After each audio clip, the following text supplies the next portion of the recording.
Hi, I'm Graham and welcome back to Man vs Film. This is a review for the Netflix original movie I Don't Feel at Home in the World Anymore.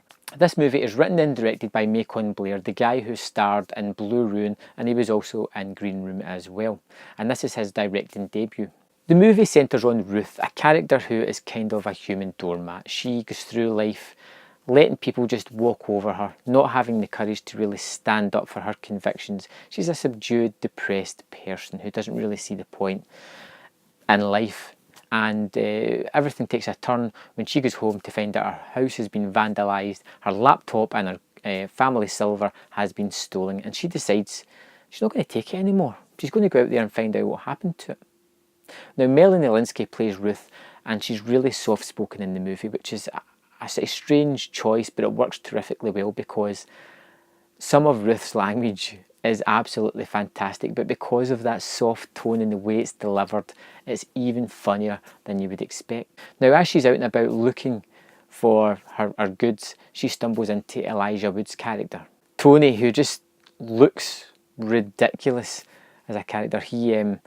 He's a small man who practices martial arts and has nunchucks and throwing stars. And the two of these people kind of team up. They're both kind of loners. They have this little bit of a connection.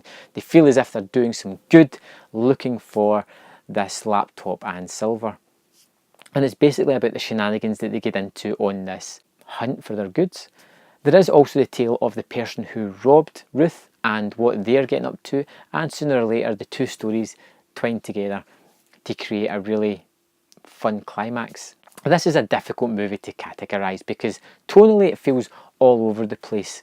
You know, you have the subdued characters, you have the ridiculous language, you have the really weird situations that they get into, you have the nuanced performances of the actors. It has this really deep black humour as well that I think is some of the best that I've seen in the longest while. Elijah Wood is terrific, Melanie Lynskey is absolutely fantastic, and all the other character actors are terrific as well.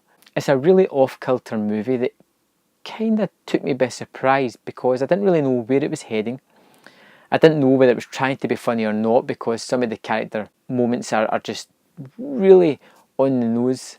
And then there's like bodily harm getting done to people, and I'm not talking just like little incidents. People are having like their hands blown off or a finger just broken as they just stand there looking at their hand as it's twisted in a weird direction. It is definitely funny, and I can't explain why I found this so funny because a lot of the things aren't typical funny moments, but you know, seeing somebody having a throwing star through into the side of their head and actually getting angry about it rather than upset or acting in pain, I thought was hilarious. It just looks funny. The storyline in the movie actually kept me intrigued because I didn't know where these guys were going to go next, and you always have this feeling that they're going to get themselves into a situation that they won't be able to get out of. And it's good to see Ruth's character sort of evolve a spine and a backbone and just decide that she's just not taking it anymore. The world's not a nice place, and she's going to stand up for herself, and I like that aspect of it.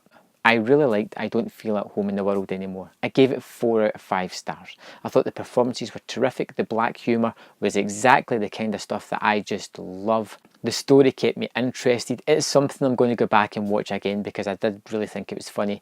And I think I've missed even more comedic moments because I was so intrigued on where the story was going to go that I missed just jokes. Have you seen this? If you haven't, check it out, come back, let me know in the comment box what you thought about it, and I'll see you next time on Man vs Film.